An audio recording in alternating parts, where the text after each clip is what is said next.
He's an old head. Youngins are really starting to get on my damn nerves. He's a purveyor of nonsense. He's a Georgia high school coaching job influencer. His favorite Bible verse is, Jesus wept.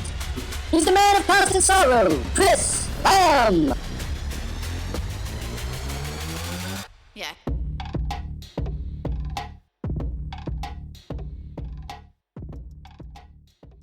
Sun Coaches is proud to partner with Titan Sports for the next 4 seasons on Sun Coaches podcast. Titan GPS delivers technological superiority and improved player performance through wearable GPS made for high school football and strength and conditioning. From speed training to athlete recruit to workload enhancement, Titan is the easy-to-use yet comprehensive GPS tool to get it done. There's no minimum to get started, and Titan will walk you through every step to success. Message us on X at Titan Sensor to learn more and get in touch. Welcome to Sun Coaches Podcast, Season 4, and got a special guest today, one of the most humble coaches you ever meet, and he is by far one of the realest of the real. What you see is what you get. He's just probably, in my 30 years of doing it, one of the most genuine people I've ever met. Glad to call him friend, Coach Kevin Smith from Perry High School. Thanks for coming on with us. Coach, I really appreciate that, and I really appreciate the kind words, and thanks for having me. Well, Coach, I start you off like I do everybody else. I know you're not a Georgia guy. Where did you grow up at? Yeah, I grew up in Lagrange, Georgia, small town back then, mill town. It ain't grown too much, but it has grown. Came up through Lagrange City Schools, and back then it was two. You had Troup County schools and you had Lagrange City schools. They later merged after I finished school or whatever. But I went to Lagrange High School. Grew up a Granger. My uncle and my dad and my cousin always took me to the games as a little boy, and to Lagrange High School, and saw a bunch of good football players, and probably decided then, but didn't realize it till later that, hey, I love football, and, I'm going to be a head football coach. And dadgummit, when I realized it, it all came true. And, but I'm from Lagrange, Georgia. I graduated from there in 1988. Went to Lagrange College my first year. Had signed to play college football at Marion Military Institute, a little junior college down in South Alabama, and got over there, and going from a big high school program to a small, junior college or program, that wasn't quite the same. So came back, went to Lagrange College my first year. Moved back in with the parents, and then a couple of my high school buddies wanted to go to Jacksonville State over in Alabama, and so I went to Jacksonville State. Went over there, was going to walk on to play football, but decided just to be a student, and graduated from there in spring of '94 with an education degree, and then you graduate and you're like, what do I do now? And I was very fortunate. Yeah, I was very fortunate. My high school football coaches, one of them, Larry Prather, was my offensive line coach when I was in 9th and 10th grade year, I think even my junior year. And he was the reason why that I wanted to be coach. And but anyway, we kept our relationship going, and then another coach I got close to, Coach Rob Ridings, was at Lagrange. He was the defensive coordinator. But when I graduated, I'm looking for a job, and I called those two up, and man, they got me on it. Griffin High School at the time back then was a big rivals. We were all in the region together. And Coach Lloyd Bohannon was the head coach at the time, and he was the head coach when I was in high school, and we played him. And but he offered me my first job just because he knew Coach Prather, and then Coach Ridings took a job in Griffin, so they hooked up, and that's how I got my first job. And Man, that's awesome. Yeah, and I spent my first 2 years in Griffin, Georgia, and man, I thought, man, this is great. This is exactly what I signed up to be. And Coach Bohannon retired, and they hired coach that came in, and he's a good friend of mine now. But at the time of being a young coach, I didn't understand. He come in, he's hiring coaches to fill spots, and a lot of them young coaches like me. And I'm like, well, when am I going to get hired? I'm here busting my tail doing everything, and and so went through spring practice and all this kind of stuff, and really liked that. Really liked the kids, and coach a couple of coaches that I worked with, Tom Hall and Tommy Gilstrap. They had took a job down at Northside High School. Coach Conrad Nix had hired them. And they had sort of taken me under their wing at Griffin. And they says, hey, Coach, you need to come down here with us. So next thing I know, I'm meeting with Coach Nix, and, they hire me. Coach Nix hires me. And, 18 years later or 29 years later, I'm still in the same county. And I've had a lot of success at coaching football. I've been blessed to work under a lot of great leaders. And, that's sort of my path to being a head coach. Well, who was your head coach in high school? I know Coach Prather was your position coach. Who was your actual head coach at Lagrange then? Coach Gary Guthrie. Coach Gary Guthrie, great head coach. We had a great program. He ended up winning. We were either semifinals or quarterfinals or when I was in high school, and then couldn't quite break through and win the state. And then a few years after I graduated, he won the state championship there. And then they opened that new school in Rome. They had East Rome, West Rome, and it's Rome High School. And he was the first coach of Rome High School when he left Lagrange High School. And but he was a major impact of my why I wanted to be coach too, the way he did things. And, he was, had a tremendous impact on me as well. So you played for a legend. Your first coaching job, you go work for a legend, and then you go work for another legend.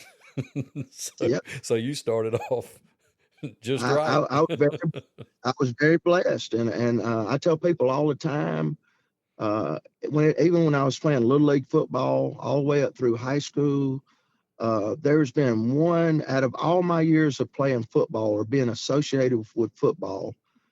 There was 1 year that I was part of a team that had a losing record.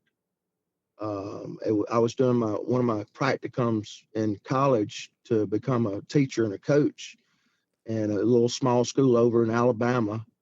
And Coach Prather was good friends with the head coach, and he was looking for some college kids to come over and help.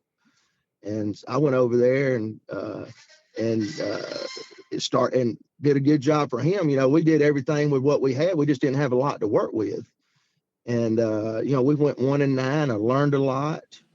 But that was only in my 31 years of coaching, and probably played 15 years. Well, 10, 12 years or whatever, coming up to get to high school.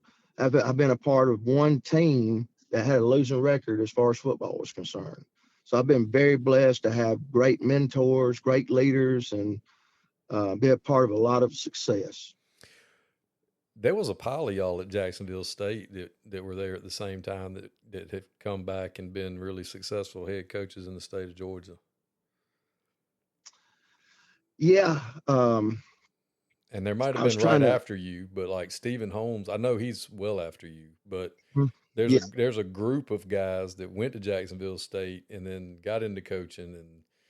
And there's a big group from Jacksonville State that have come back to Georgia to coach that have been, it's insane.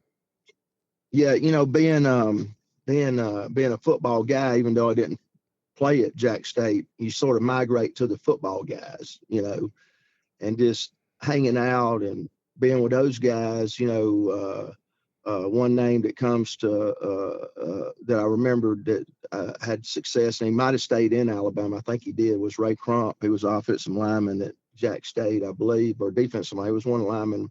We got close, and there was a couple other guys that went on to be good head coaches during my tenure there. And Jack State, it was it's sort of the shadow between when you live in the state of Alabama, you either an Auburn fan or you're an Alabama fan. Then you got all the other schools that, it's okay to be one of them, but when it comes to them two big schools, hey, you either one or the other. There ain't no, So and most people football is important. Most people that grow up in Lagrange end up being Alabama or Auburn fans too, because absolutely, because it's right there. Right there together, Not too many Georgia guys in Lagrange. No, I tell you, I went to my first college football game at Auburn, because it was, we say you get there in 0 minutes because they're an hour behind. It takes an hour to get there. So we leave at 3 and we get there at 3, and Coach Guthrie and Coach Prather, they'd load us up and take us over there to a football. And that's the first time I ever got to see a major college football game. And so, Auburn being right there in the back door, I grew up a Georgia Bulldog fan, and it's just been very, very blessed to have the relationships and the camaraderie with, coaches that like, for instance, Kirby Smart. When I was a young coaching for Coach Nix at Northside High School, Kirby Smart, Will Muschamp, they were GAs at Valdosta State, and they come up and sign some of our guys out of Northside. That was way back in the mid '90s, and now, Kirby's the head coach at, and Will works up there at University of Georgia. And, we got a kid, Kirby will call me on phone, Kevin, what do you think about this guy? It's sort of cool to, now look where Kirby was and look where he's at now. And I was just a little defensive line coach. And now I went for that to having some success at being a head coach. So, just watching people just grow in their profession and still remember who you are, and we'll call coach, hey man, I want to call check on this kid, and you just don't, you meet a lot of people in this profession. It's like a fraternity, and you still have the bad cop, good cop. You got good coaches and bad coaches, but I'm associated with a lot of good coaches, and like I said, football and the relationships that I've been able to create and some of the things that I've been able to accomplish it's been a fun journey. I cannot imagine what it was like working with young Coach Ridings and Coach Strap. That had to be fun. Oh yeah, buddy. They rode me. I was there in college. If we were in college coaches, I was their GA. I was their big boy, and I was wanting to learn it. I was wanting to suck up. I was wanting to. I'd do anything they tell me to do. And they rode me. But you know what? I learned a lot from them. Well, you piled up and went to Northside with them and got to work with Coach Nix. Now, how awesome was that? Man, that was awesome. Coach Nix, this little story there. So I spent my first 2 years at Griffin, and then I moved to Northside Warner Robins with Coach Nix. And during the transition from Griffin High School to Northside, I go back home. I hadn't really been back home since college. I went to college for 4 or 5 years, and then I come out of college. I went to Griffin. So then I hadn't really got to come home and spend some time home. So I come home, spend some time with my dad, and second day that I'm home before I transitioned to take the job at Northside down in Warner Robins, my dad passed away. Oh no! And that was, my dad was my hero, and he'd been a big part of my life. He never missed a football game, never it was then when I started coaching, he come and supported me. And so I say all that to say that Coach Nick sort of took me, he sort of filled that void. You know, here I am, 24-year-old coach. And, you know, my dad was a big part of my life, and now I don't have him. And Coach Nick sort of took me in under his wing, you know, and really molded me. I really learned a lot. I've learned a lot from a lot of people. But when I had gotten to Northside under Coach Nix, they hadn't beaten Warner Robins in like 10 or 12 years. And my first year there, Coach Nix had been back. This was his second stint. Coach Nick's been back already 2 years. So this is when he hired us, it was our first year, but it was his third, and he was feeling a lot of heat because, you know, Northside hadn't beat Warner Robins in forever. And we were able to beat them that year. And so we built that program for where they hadn't beaten Warner Robins in several years. Then we finally accomplished that hill, then winning the region championship, then getting to the quarterfinals, then getting to the finals, and then finally knocking the door down and went back-to-back region state champions, winning 30 games in a row. And so helped building that program from no respect to a state contender, you know. And we had at one time under Coach Nix's leadership, we had won 10 or more games, like 15 years in a row, and won a couple of state championships, was runner-up a couple of times. And then Coach Kinsler took over as head coach when Coach Nix retired, and we ended up winning 17. I was part of 17 straight years of winning 10 or more ball games. You know, and that, you know, you can, and Coach Nix, you know, he had the formula, and that's the formula that I've taken and put my touch on, and that's the formula that we have at Perry High School. And you can look at the success that we've had at Perry High School from, you know, from 3 or 4 head coaches in 4 or 5 years to winning 1 or 2 games a year for 4 or 5 years to winning the state championship in 7 seasons. You know, hadn't won the region championship when we run that first region back in 2020. They hadn't won a region championship since 1959. And to see, you know, to see the putting that plan into place, you know, and it takes time to change the culture of a program that's never won, you know. And but I tell you, it was learned a lot from Coach Nix, and, you know, like I said, my high school coaches, Coach Strapp, and, you know, Coach Bohannon, those guys, and that's helped me be the coach that I am today. Well, and y'all that Northside staff, y'all had some dudes on that staff too. I mean, we did, Coach. We did, and the thing about it was, we stayed together for so long.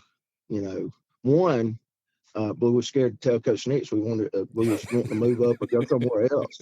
You know, I'll never forget one story. Rutland High School had opened up, and you know, and Coach Bob Davis at Warner Robins, he was the first head coach at Rutland High School, and he called me up and said, "Hey, Coach, man, I want you to go be my DC." And so I met with him, and I, you know, I was going to get paid more because we had won some regions. You get paid based on what you won, you know. And so I gathered up enough courage to go in there and talk to Coach Nix about it. And he looked at me, he said, "You ain't going nowhere." I said, "Yes, sir." So, and, you know, and Coach Davis did a good job starting that program. But, you know, we hadn't quite got to the fruit at Northside yet. We had gotten close to winning a state championship. We were runner-ups and all that, but we hadn't quite got to the fruit. And then I'm so glad that I decided to stay, because then we win a couple of state championships. And man, but I had to have somebody, some guidance there. And like I said, Coach Nix, when he took me in, when I moved down there, and he took me in, I mean, on his staff, I didn't know what he was teaching me, but man, when I'm sitting on it today, I don't know that I don't know that I could have coached a team to a state championship without him instilling the things he did in me, and watching him, how he built that program and kept that program going. Complacency is something that you fight once you win a bunch of games. And Coach Nix, he had a way of, he wouldn't let nobody get complacent, buddy. He know how to punch your buttons. And, so he did, just very thankful. I was very thankful for Bob Davis giving me that opportunity. And he understood, because that next year we had some little movement at Perry High School, and I was able to move up a little bit, and I wasn't one of those coaches where I was ready to go be a DC or a head coach, but I wanted to move up, and but I also like winning, and I like winning. I hate losing more than I like winning. Mm-hmm. And we had such a good camaraderie of staff. Coach Mark Stewart, Coach Jerry Allen, Coach Reggie Thorpe, Coach, Chad Alligood came, Coach Ryan Crawford, Coach Kevin Kinsler, Coach Ricky Smith, and we had a little bit of movement during that time, but not a lot, and we got real close.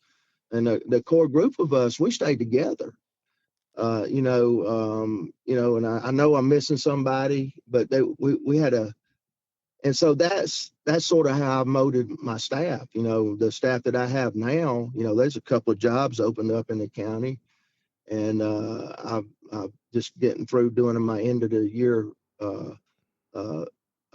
closing the year out, interviewing all my coaches, and I don't feel like I'm gonna lose anybody. Nobody wants to leave, so that that lets me know we got good culture in the coach's office, but anyway, I know I'm all over the place a little bit. Chris sort of yanked me back online. Oh, no, you're fine. You're fine. And I was going to just point out to people, my 2 years at Northside are way after y'all did all of that, Mm-hmm. laid the groundwork.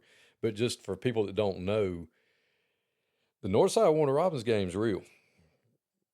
The Northside Warner Robins week is something to behold.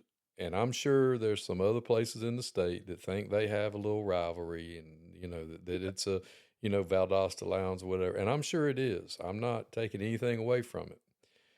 But because you were there for the formative years, Coach, there ain't nothing like Demon Week. Let's get a demon. There's nothing like it. No, and I'll tell you this, Coach, that game took a lot of years off of my life. That stress of that game. And the good thing about it, though, there's a lot of memories as far as the week, the preparation. There was no motivating kids that week. It was blood. There was focus. There was no lateness. Everything was on point, because they want, you had bragging rights for a year, and but the respect that the coaching staffs had for each other.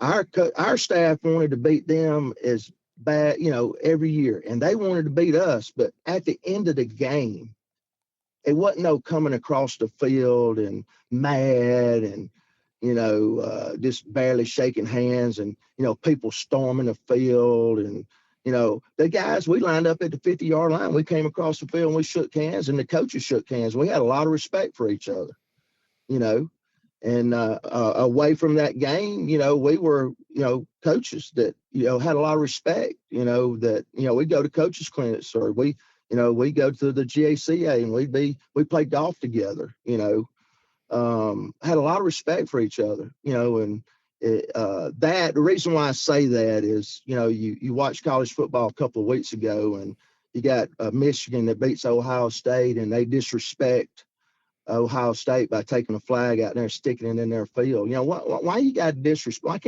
Why can't when the game's over, hey, you beat us, we just shake hands. Hey, we're gonna get y'all next year. Why you gotta go start doing it? And then it happened at the Florida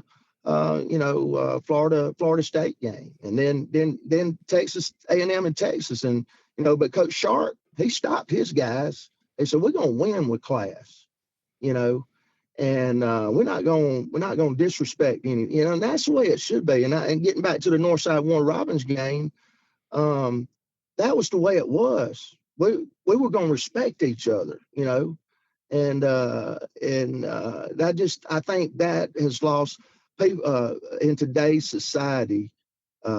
People don't know how to win the right way, and they don't know how to lose the right way. They want to disrespect the team if they win. If they lose, they want to blame each other, throw helmets. They want to blame coaches. There's a right way to win and a wrong way to win. There's a right way to lose and a wrong way to lose. And I know back then the respect out of that game, our kids on both sides wanted to beat the brakes off each other. But after the game, we were shaking hands. We wasn't ready. They wasn't ready to fight after the game. Yeah. I've tried to explain to people. I'm like, you can't wear red if you're a Northside person. You can't have a red car. And they're like, you're lying. I'm like, no, I'm serious. And I tell the story about when Sam Saeed won Teacher of the Year for the county, and they gave him a red car. And Coach Nix told him, you better tell him to give you another one. And, talking about red now, we didn't wear red, period. Even in our daily lives, we didn't wear red. We wore school color. We wore blue. You didn't wear red. And when we wore Robinson, saying, wear blue. Right, exactly. And then when we had the get-togethers after the games, coaches' wives, they weren't allowed to bring red. You couldn't have red Solo cups. If you see blue ones, buy them because they're hard to find. But you couldn't even drink out of red. And people are like, you're lying. I'm like, no, dude, I'm telling you, it's the closest to Auburn, Alabama that I can think of. And Mr. Dyson would still come and get on the radio, and on the intercom, and he'd whisper, and every time somebody got off the phone, they would say, let's get a demon. It was awesome. Mm-hmm. Awesome just to be a part of. Just to sit there and watch it. Right. I couldn't imagine what it was like for y'all that actually, when everything was on and popping back then. Yeah, when we were number one ranked team in the state and they were number two, or vice versa, they would be 10,000 people. That gate would be a six-figure gate, which in today's time, even when they play, it doesn't have that because there's other schools in the county now. But the gate, and they didn't stop selling tickets. All you could see in the stadium was the football field. All the grass on the sidelines, all the fence, and everybody. There was people standing everywhere, And one of the cool things about that game is we would get there. Our time, we'd always leave Northside High School at 5:50, and we'd get to the stadium at 5:55, and we had to 6:10 or 6:15 to walk the field. And when we got there at 5:50, the stands were, except for the reserve seat tickets, the stands were packed. You came out to walk the field, and people start, and then usually when you come out there, there ain't hardly nobody there. Yeah. And but at the game, they got there early. As soon as the gates open, people want to get the best seat they could get, and that game means a lot. To both of those high schools. And one of the things that was real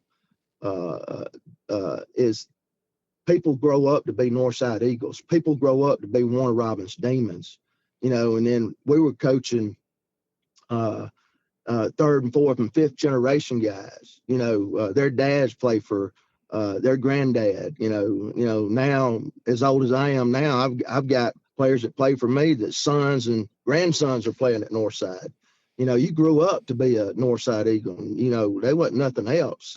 But it might not be as prevalent now because the county's done gotten so big, and we got different schools, and you got the housing. You know how it is. People want to be where it's new and new houses are going. But there's still a lot of people that live in those zones that, their kids going to Northside, or their kids going to Warren Robins High School, because that's how much it means to them, the tradition. And I say that to segue into this, and you'll attest to this, I think. I don't think this will offend you. But for people that don't know about Houston County, for years, there's always been Perry, Mm-hmm. and it's kind of like the Harlem of Columbia County if you're near Augusta, and I can't think of any other places that are like this. But Perry's its own entity. It is literally like the stepchild of Houston County. Absolutely. You had Northside and you had Warner Robins, and Perry, you're your own town. Yep. You're your own little. Y'all just sit over there and color, and y'all Mm-hmm. did good in basketball. That's cute. And then you get to Yep. go over there and put that blueprint and your spin on it into there, because you know how good and how thirsty and how much that community would go crazy getting behind you over there of the growth that's in Perry now. Yeah.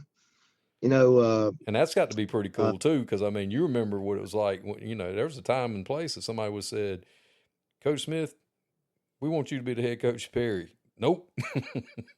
Yeah. Oh, yeah. Yeah, no, Yeah. I'm good. Coach Nick said I ain't going nowhere. I'm gonna stay right here. Yeah.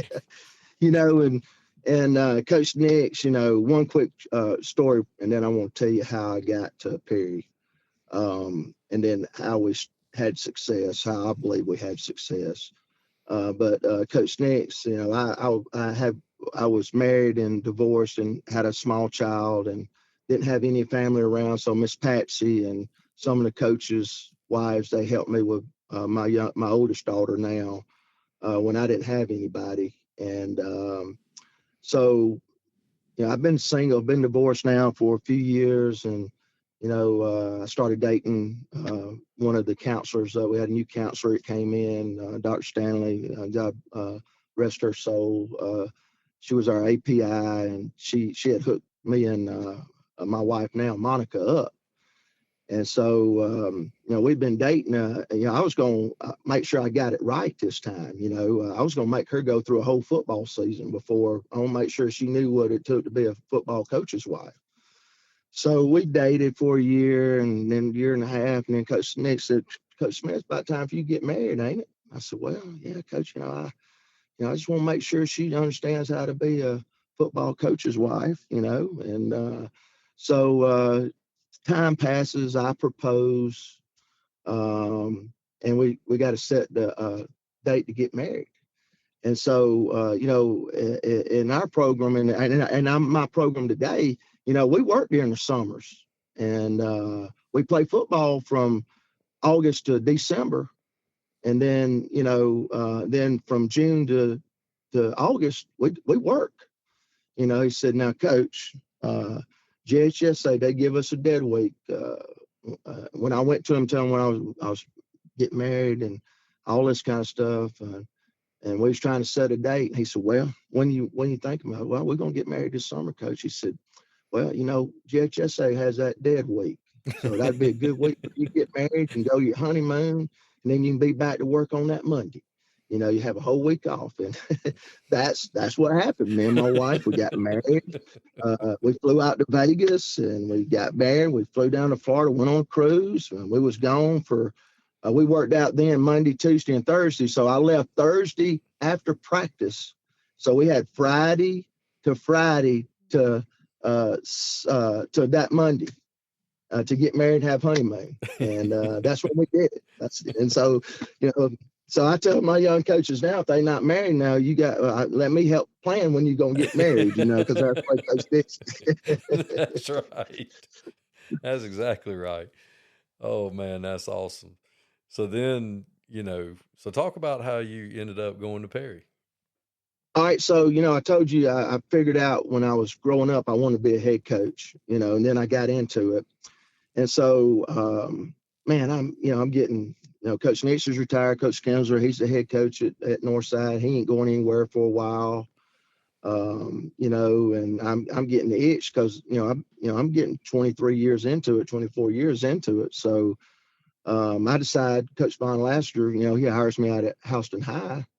And, only reason why I did that was for a chance to move up some more.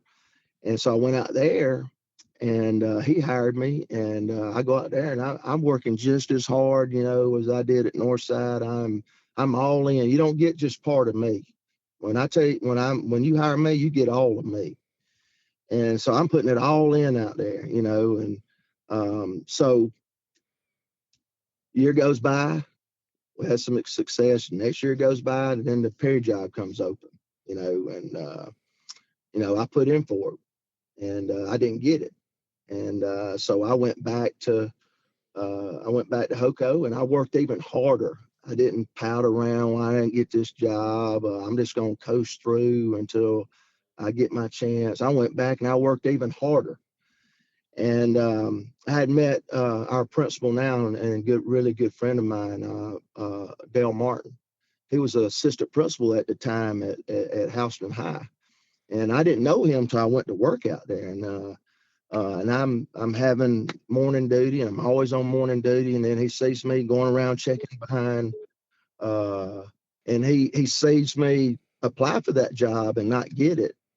And well, at the end of that year, he gets the principal's job at Perry High School. And I'm like, he come, and before he left, he come by and said, Coach, he said, if I ever get a chance to hire you one day, I am. He said, you're everything that I've been looking for in an athletic director and a football coach, if I ever get the chance to hire somebody. And he said, I've interviewed you for 3 years. I know what I'm gonna get. And so I didn't think nothing else about it. I go to work. He goes down there, and then he has an opening, and I applied for it. I didn't call him. He didn't call me. I applied for it. I went interviewed just like everybody else, and then he called me up and he hired me. I was one of 3 finalists, and he told me all of that, what I just said when he hired me. He said, Coach, I'm so excited to have you. I knew what I was getting because I interviewed you for 3 years, and that's what I tell everybody. Every day is a job interview, And so anyway, I get hired at Perry High School, and then the big question is, I've been an assistant coach for 23 years. Why did it take you so long to become a head coach? And I told him, I said, well, I've been training for 23 years to be a head coach. I want to make sure I know how to do it. Yeah, it ain't easy. It ain't easy. And when I get in there, I didn't know if I had enough training yet. You know what I mean? Oh yeah. And but then you go into a program that's had 3 or 4 head coaches over the previous 4 or 5 years and ain't won but a handful of games. And I thought, man, this would be the perfect job, because if I go in there and can't get it done, well, ain't nobody been able to get it done. If I go in there and win a little bit, man, they gonna think I hung the moon. And I said, you know what? I'm gonna hire some good coaches. I know they got good players down there. We're gonna go down there and we're gonna win a bunch of games. And the first year we go 5-5, and they hadn't won 5 games in 4 years. And buddy, they thought we hung the moon, and I'm like, well, that was a good first year. I said, but the first 18 years of my, or not the second 16 years of my career, I've been a part of a team that's won 10 or more games in a row. And so winning 5 games is way below the norm for me. And I said, and I told the staff after we had a good year, but guys, hey, this ain't the norm around, this ain't the standard around here. And with the bars going up, so the next year we go 6-5, make the playoffs for the first time in a long time. We had a better year, and then everybody's, and happy and all. And I'm like, no, this ain't, this ain't the norm. So then we go into the next year. Now I've got a quarterback that's a 3-year starter for me. Okay. And we starting to, this is going to be the best team that I've had since I've been the head coach, talent wise, everything. And we start the season off like 1-3 or 1-4. I can't even remember. 1-3, I think it was. And I'm like, man, what in the world is going on? And my wife had bought me this book, You Went in the Locker Room First by John Gordon and Mike Smith. And Mike Smith at the time was the head coach of the Atlanta Falcons. And if you'll remember, the Falcons were in turmoil because of the Michael Vick dog thing, and then Petrino coming in and leaving them high dry. So Falcons was just in a mess. And so Coach Smith had took the Falcons from that to 10 yards from going to the Super Bowl. 10 yards. They get a first down in that game, an NFC championship, they go to the Super Bowl. Well, after that, the next year, they got everybody back, coaches, all players and everything. And they barely went 500. And then the next year, they had pretty much the same team back, and they lost even more. And so Coach Smith talked about how he went in, got everybody on the same page, changed the culture, and checked the temperature, making sure everybody was on the same page. And he went from that to, well, we got the same team back, same coaches. The complacency was the downfall. It was the downfall of the Falcons, and eventually led to his firing. But he got the Falcons back on the map. And as I read through that book, there was a lot of values in that book that what I stand for as a coach and as a person. And the more and more I read that book, You Went in the Locker Room First, I said, man, I've been doing this my whole life. But I hadn't been the head coach. So, what we did? We took that Winning in the Locker Room book. It had an action plan. And our football team, we did that action plan for You Winning in the Locker Room. We went from 1-3, okay? We just went into region play. We won we won our first region game, won our second region game, won our third region game, won our fourth region game. Then all of a sudden, we're playing in the region championship for the first time, the chance to win it for the first time since 1959. Okay. They had played for it one other time, I think, in 1980, and had lost it. And we got a chance. We're playing for the region championship because we started winning in the locker room, getting the class on time, throwing the trash in the trash can, being on the field on time. Then we started getting the class on time. We started doing things right in the school building, and we started winning. We didn't win the region championship that year. We lost the region championship by a very good West Lawrence team. But we hosted a playoff, the first time we hosted a playoff game in a long time.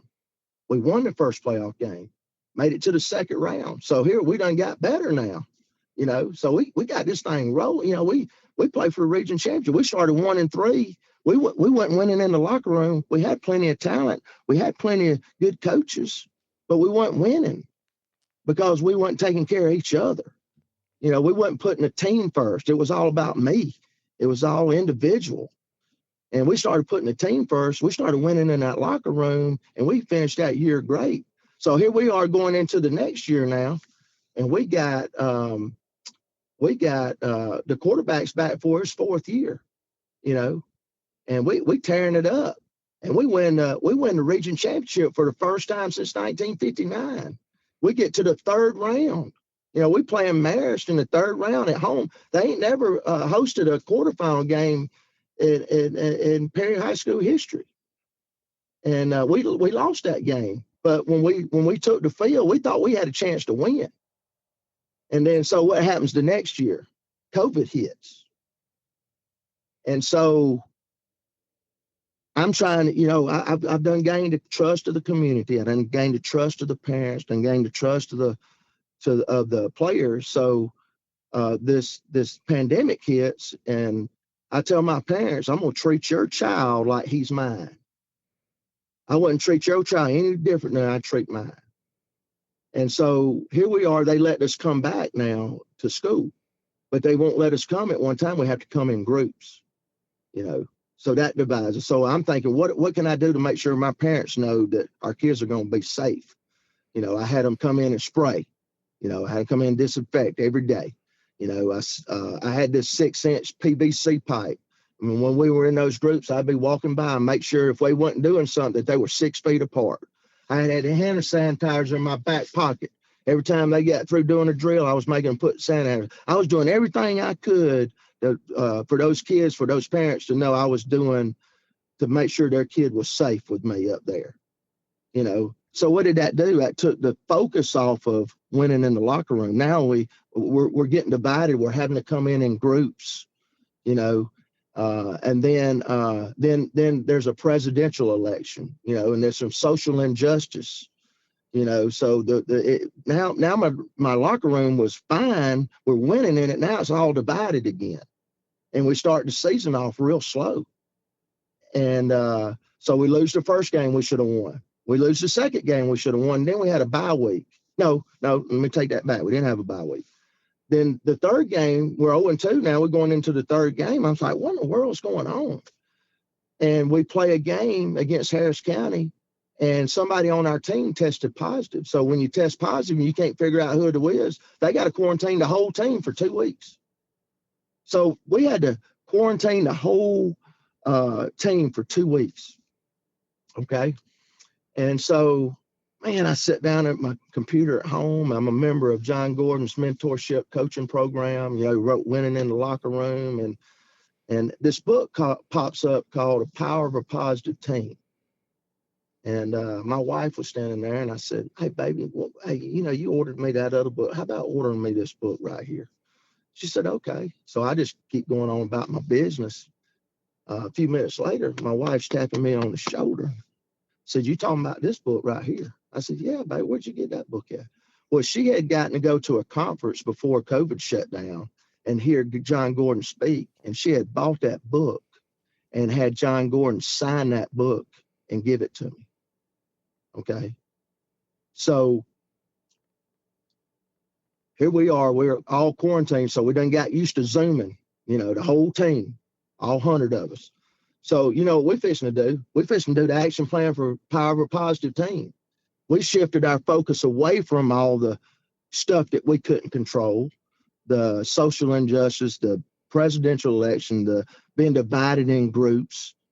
And we came back and we won the region championship for the second time in a row. And I made my point then. I said, I will never get away from our culture again.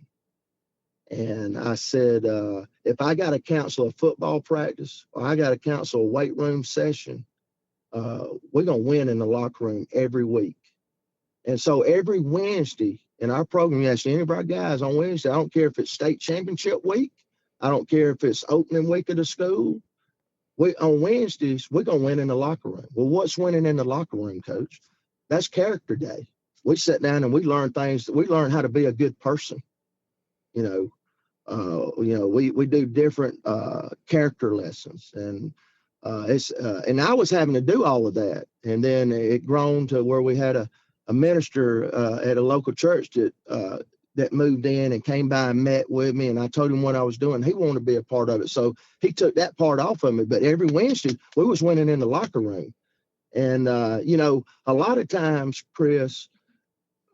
Coaches at the beginning of the year, they want something like a book or something to get them started, and then we ain't got time for that no more. We got to get back to, we got to do this, and that.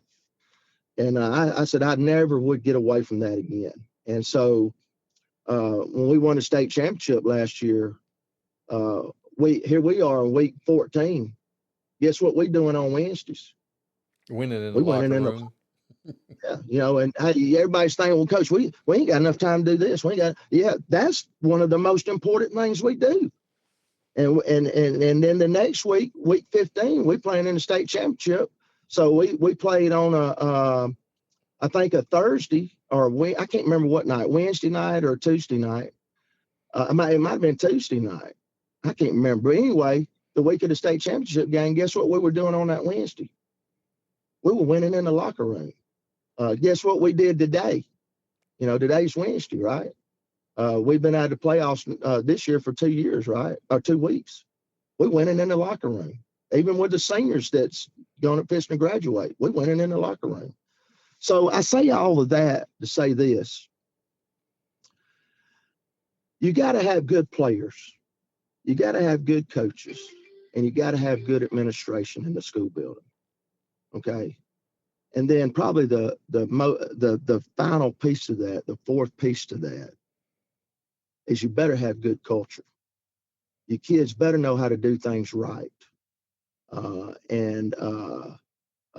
You see a lot of teams that's got a lot of talent and they 5-5, and then that's what we were. We were 5-5, 6-5, started slow. What we doing right? I know we did. We weren't winning a lot. We didn't have good culture. We had to change our culture. We had to do it for each other, not for me. We had to learn how to put the team stats in front of my stats. And I got a good story for that one. Daquan Wright, Daquan Wright signed with Virginia Tech when he finished his playing career at Perry High School under me. And that was my first Power 5 signee as a head coach. Okay.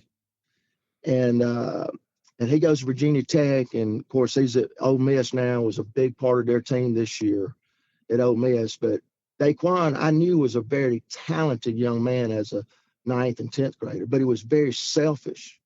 He'd come in, coach, why ain't I getting the ball? I ain't touching the ball enough, blah, blah, this, that, and the other. And our team was struggling and he was struggling. But once we started winning in the locker room, by the time he graduated, and he was part of 3 region championships in a row. We hadn't won one since 1959.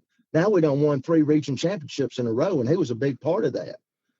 By his senior year, he's coming in the coach's office and said, Coach, we ain't getting little Johnny the ball enough. We ain't getting little Richard the ball enough. And then at the end of the night, he would have more catches than all of them, more yards than all of them. He had learned that if he would serve his teammate, that he would get a lot of that fruit. But if he was just worried about him getting the fruit, he wasn't going to get a lot of fruit, and our team wasn't going to get a lot of fruit. So he goes from that to now he's at Ole Miss, okay, and he's already on the draft board. He's got one more year at Ole Miss, and he's going to get drafted in an NFL. And that's the power of culture. When you teach your kids that the team comes first, but you as a leader have to walk the walk. And I don't know how I missed this, Chris, but the coffee bean. Yeah. I got caught up on the coffee bean. So before we won that state championship, the year before we won that is when we got hooked up. Is when we brought the coffee bean into our culture. That was the next step. What's the coffee bean, Coach? It's a good analogy. Okay, it's a really good analogy. All right. Before I tell you the analogy, I want you to understand why it's so powerful. Okay. The reason why the analogy is so powerful is because it saved the guy's life. Okay. So John Gordon meets this guy named Damon West. Okay. And Damon West is a big time high school quarterback coming out of Texas. He goes to North Texas. He's the star quarterback. He gets hurt. His career comes to an end. He starts drinking, gets into drugs. He was raised by a good mom and daddy that was in the church. So when he gets through playing football, he graduates and he's off at college, and he's doing really good in college. Got a good job, and he complains in class to one of his buddies said he's tired all the time. He said, "Hey man, meet me down in the parking deck after class. I got something to help you get over being tired." And so he did, and he went down there and he got hooked on methamphetamines. And him and a group of about 12 people started robbing people blind, and eventually get caught. And he goes into jail, and so he goes to trial, and it takes them 2 weeks to go over all the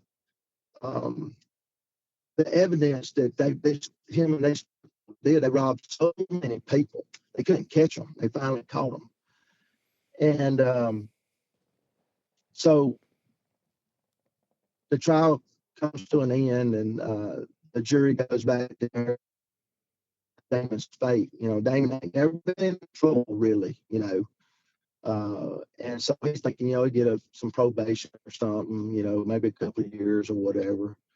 And the judge comes back out, and this is true. Damon told me this because they took me out while the jury went to deliberate. Sometimes it takes them an hour, 4 or 5 hours. Jury deliberation. They take Damon back to a holding cell so the jury can deliberate. And usually on a case like a 2-week case, it takes them 4 or 5 hours, 2 or 3 hours to decide his fate.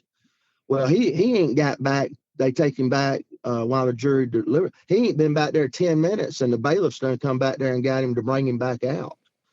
And he mentioned to the bailiff, he said, "Well, man, that didn't take long." He said, "No, usually when it don't take that long, you fix and get hung." And so he goes back out, and the jury, the judge gets the verdict from the jury, and he said, "Damon West, I hereby sentence you to 65 years in a state penitentiary, life sentence." Good Lord. And Damon's mom and dad sitting on the front row, and dad, they just gasping for air. Here they've done everything to raise their child like home and have everything, and he's done this. So his mom and dad, his dad was so furious with him that he couldn't talk to him. So the mom, you hear me, Chris? Yeah. Chris? Yeah, I got Okay, you. I'm sorry. My truck. Okay, my truck come off. Damon's mom told him, they let him speak to him before they took him off, said, "Damon, you come back the man we raised, or you don't come back at all. When you go in that prison, you did what they said in that court of law. You did all those things. You owe the state of Texas a debt. You owe your father and I a debt too. We didn't raise you that way. You come back the man we raised, or you don't ever come back." And this sort of was a downfall for a low moment for Damon. So they ship him off, and his mom had told him, "You better not join no gangs. You better not get no tattoos. You better come back the man we raised, or you don't come back at all." So he ships off. So now he's trying to figure out how he's going to make it in a state penitentiary, a maximum security prison. How's he going to make it? And so he gets in there, and this old African-American man named Mr. Jackson befriends him. And he's a lifelong criminal. Damon said one of the nicest guys, most positive guys you'll ever meet in your life, but just in and out of prison. And so he befriends Damon, and Damon's saying, "Look, now what am I going to have to do to come back? My mom told me I better not join no gangs. I better not get no tattoos. I better come back the man they raised, or I can't come back at all." He said, "Damon, you got to imagine prison like a pot of boiling water. Okay. And in that pot of boiling water, you got 3 things. You got a carrot, you got an egg, and you got a coffee bean. Okay. When you got to visualize that pot of boiling water is like the prison. Okay. When you put a carrot into that pot of boiling water, when it goes into that pot of boiling water, what is it? It's firm, right? All right. So when you put it in that pot of boiling water, what does the water do to that carrot? He said, well, it makes it soft. He said, yeah, that's right. So you going in, you're going to come back the way your mom and dad raised you. But when you get in there, they're going to break you, you know. Um, uh, when you turn into the carrot, you joining the gang, you getting tattoos. So you can't beat a carrot, Damon. Okay. All right. Well, then there's the egg, right? When you put an egg inside the pot of boiling water, on the inside, it's real soft.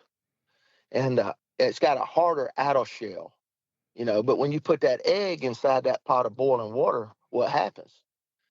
The pressure of that water changes the inside of that egg to hard. Okay, that symbolizes hate. You're institutionalized. You'll be in and out of prison the rest of your life. So you don't want to be the egg. Okay, so you got to be the coffee bean. So what happens when you take that coffee bean and you put it into that pot of boiling water?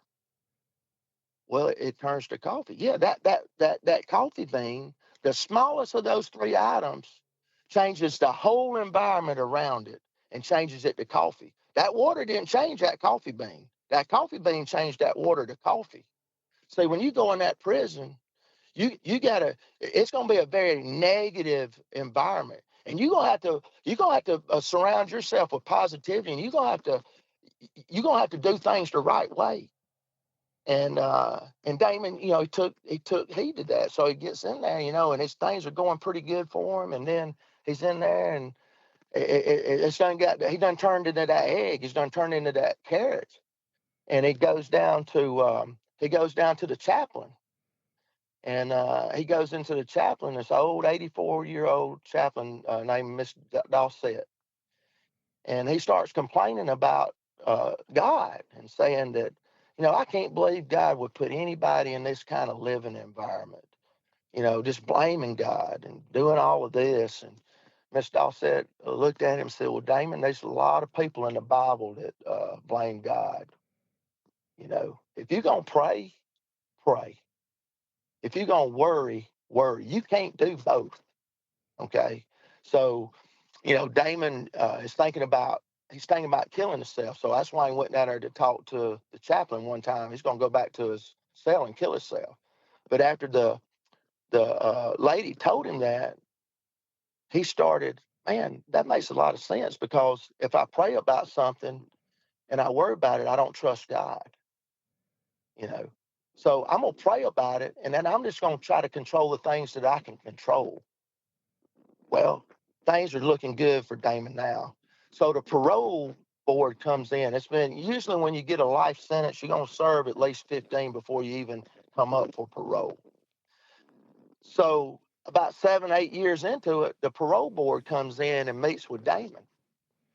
And Damon said, they asked Damon, said, Damon, we have never seen anybody come in a maximum security prison and have such a positive impact and change some of the people and the things in this prison.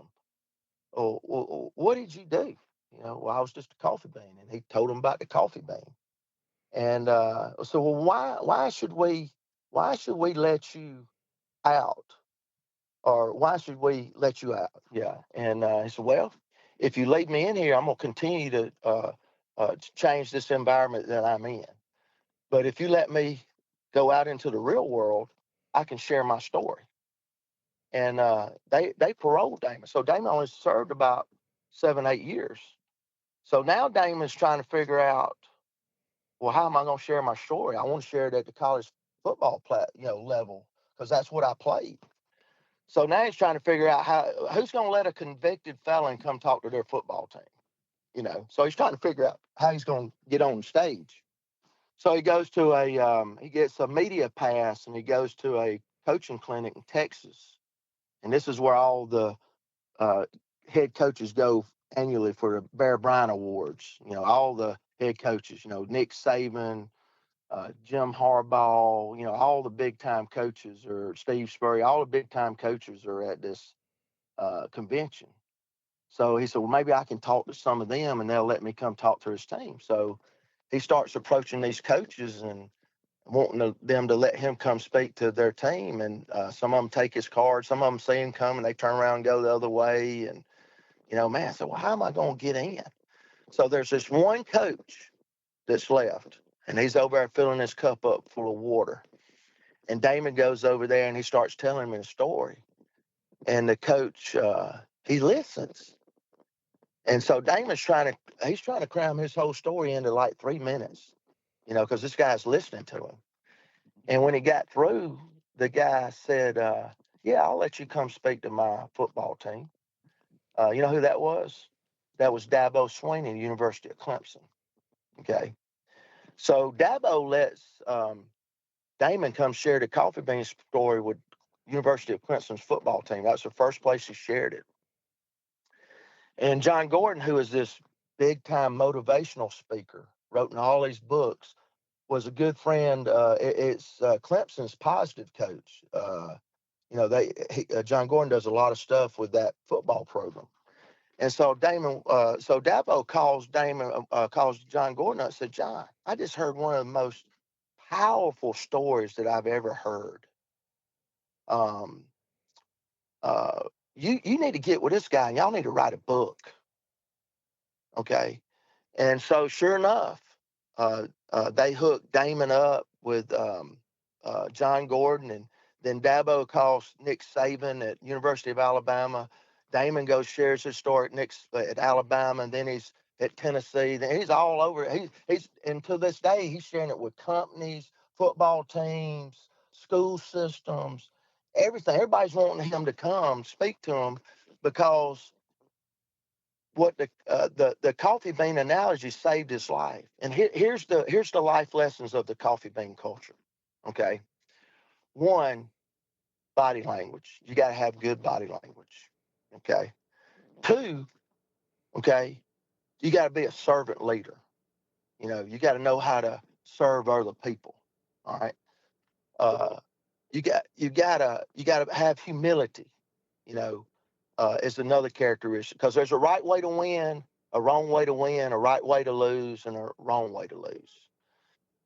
And all right, so then the next step is you got to control the controllables. What you think, what you say, what you feel, and most importantly, what you do. So I'm preaching all these values. I better walk the walk, or I don't have any validity. I don't. Nobody's going to believe who I am if I'm preaching this and then I go out in the real world and I'm not living it. All right. Then there's you got to exercise in 3 different areas. You got to exercise physically, you got to exercise mentally, and you got to exercise spiritually. And then your past is your lesson, the present is your gift, and the future is your motivation. And those are the principles of the coffee bean that Damon learned that that saved his life, or he would never got out of prison. He said, Kevin, I seen so many things. I seen men get raped. I've seen men get killed. I seen men get stabbed to death. I said, there's so much bad stuff in prison. He said, and that's that's how the coffee bean culture arises. So we adopted the coffee bean culture, at Perry High School. Servant leadership. We got to learn to put others before ourselves. We got to learn when we win, there's a right way to win and a wrong way. We got to control the controllables. We can't worry about things that we can't control. That water's gonna get hot. You're gonna have a carrot moment. You're gonna have an egg moment. But you gotta get back to grips with yourself, and don't let your anger control you, but you control your anger. And so that's basically where coffee. And we instilled those values in our players. And you can hear our players, hey, man, be a coffee bean, man. Be a coffee bean. If one of them's up in the building and they ain't doing quite the right thing, you can hear one of them, hey, man, be a coffee bean. Be a coffee bean. And until this day, I really believe that the coffee bean culture, along with good players, good coaches, good administration, and a team-first attitude, has helped us build this program from uh, from a joke to a state contender every year. We're very fortunate to win another region championship this year. We came up short in the playoffs. Doing things the right way does not guarantee that you're going to win every game. It doesn't guarantee you're going to win a championship. But what it does guarantee is you got a chance to win one every year if you're doing things the right way. And that is how Perry High School, under my leadership, has went from nothing to where we are now. Man, that's awesome. And I know I sort of struggle a little bit because it's been a while since I've told that story. I think I got out of chronological a little bit, but that is it. That's in a pecking order. That is it. And I'm just very thankful that. And then one of the things I failed to say, Coach Sweeney's won some national championships, two national championships. When he got hired at Clemson, I don't know if you know this, Coach. They fired Terry Bow, or one of the Coach Bowdens, and they appointed Coach Sweeney. He was on staff, and so he interviews for the Clemson job and for the real head coach. And the board came to him and said, "Look, we're gonna hire you. We want you to build a program like Alabama has." And Coach Sweeney looked at him and said, "Well, I sort of take offense to that. I'm gonna build a program that's better than Alabama." And Clemson goes on to win two national championships and beats Alabama twice for them, two times. And Clemson is Coach Sweeney is big into building young men. If you build enough good young men, you're gonna win all the football games you want. And the Coffee Bean and the John Gordon training and studying Coach Sweeney and on how he's built his program at Clemson. They 3 or 4 years after all these, they've won two national championships in the last 6 years. But now Clemson is a joke, everybody, because he don't dabble in the transfer portal. And they lost two games this year, and then they win the ACC and they're back in the college playoffs, and they're the second institution behind Alabama that has the most college playoff appearances. And he's still doing things the right way. Don't guarantee you're going to win it every year or win another championship, but it gives you a chance every year. So, I wanted to tie all that in there. And I tell you, look what Kirby Smart's done at Georgia. And Damon West has been up there, and Coach Smart does a lot of character training, a lot of winning in the locker room stuff. And I'm just very thankful that I was able to, be able to put it all together. It's still sort of surreal, Coach. Man, did we really win the state championship?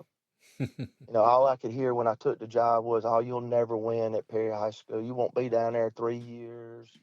All of this kind of stuff.